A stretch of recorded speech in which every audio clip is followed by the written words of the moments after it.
Tonight, the U.S. is still not able to call the three objects shot down by the United States over the course of 3 days anything but objects. National Security Council spokesperson John Kirby says one leading explanation is that the objects shot down over Alaska, Canada, and Michigan over the weekend were tied to some commercial yet benign purpose. But this is not satisfying White House critics who are demanding more answers. I don't think they're being transparent enough, and I think that's got to change. All right, meanwhile, an out-front investigation tonight from our Selena Wang in Beijing showed 6 Chinese entities that produce Chinese spy balloons and are blacklisted by the United States openly talking about, their words, killer military capabilities of their products. And then one of them, I mean, this is really incredible. Just show you.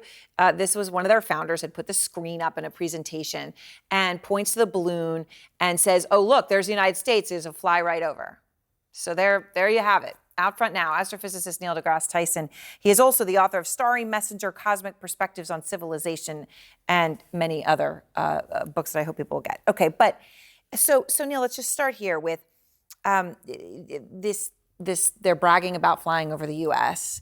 What's your reaction as you hear this whole story and have watched this unfold? By the way, if you lift balloons high enough from the west of the United States, that's what they will do, because these are the prevailing jet streams that move a floating object circulating around the Earth. So to say they're like targeting the U.S., the wind does that for free.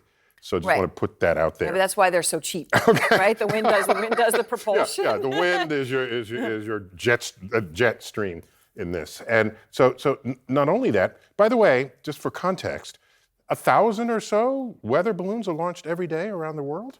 Yeah. And loaded with the helium, they get very high, they get very large, and they float.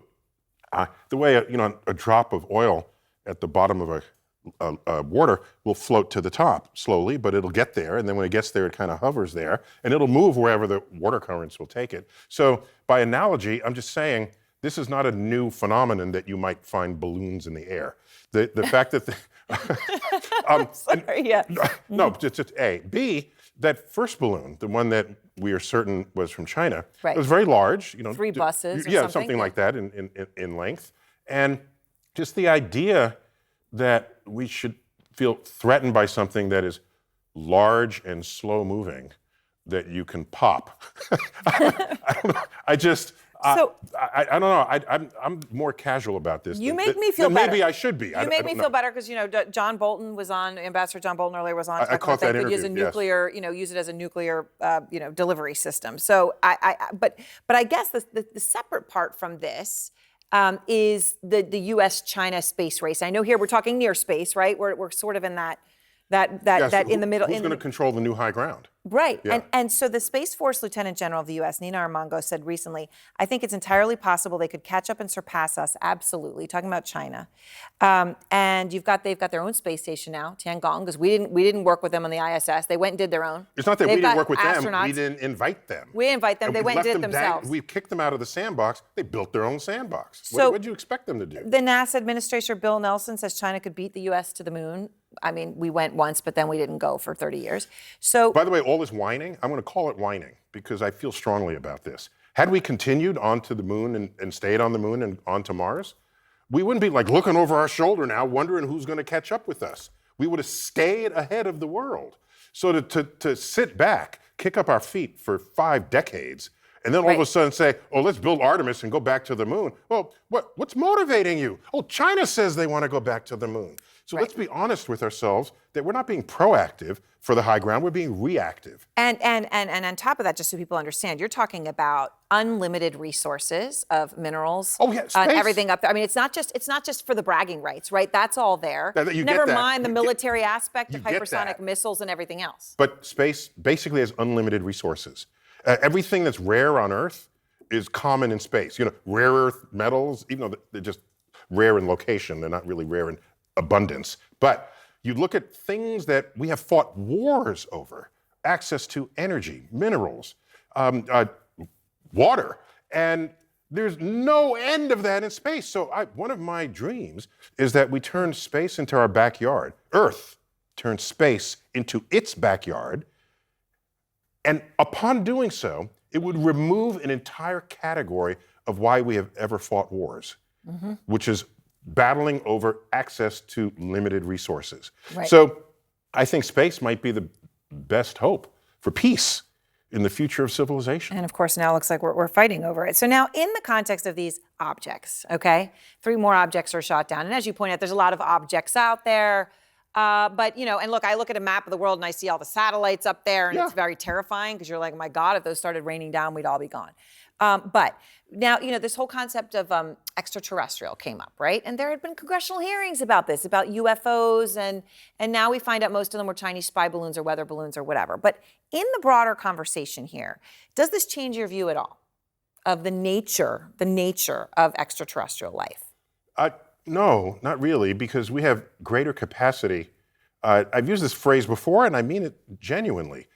Given the number of smartphones in the world today, 6 billion, Yeah. we are unwittingly crowdsourcing any possible alien invasion because everyone could take high-resolution video of it, post it instantly, and it would be viral. At least as viral as kittens jumping from a table. Oh no, nothing is viral. Okay. It would be Anything second. to do with cats, I think, It would be is okay. Then after cats, then aliens invading Earth. Okay, so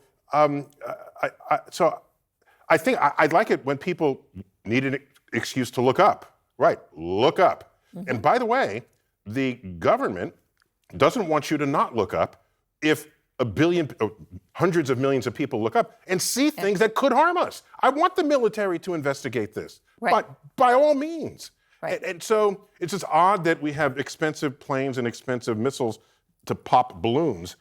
That's a little odd to me, but fine. Protect my airspace. Now, do I think these are visiting aliens? It would be odd if they were. Aliens moving across the galaxy and then dropping some balloons? What alien would do that? I don't want to meet those aliens. I don't want the low-tech aliens. well, it's high tech to think that you could come in and then launch a balloon. Somehow. I'm disappointed. No, yes, we don't know what they are. So technically they are UF. The first 3, U, unidentified flying object. The government called them UAPs. They were just rebranding. Oh, they were trying to rebrand because it seems silly. Don't try to fool us here. Before you leave, the stunning images from the James Webb. What's your favorite so far? Oh, I'd say the Carina Nebula. Oh my gosh. This is like, I just have to bask in the majesty of that image. This is a gas cloud, a ridge of gas clouds. And the James Webb Space Telescope, because it uses infrared light, infrared can penetrate into gas clouds where you bear witness to the birth of stars, stellar nurseries. Not only the birth of stars, but the birth of planets.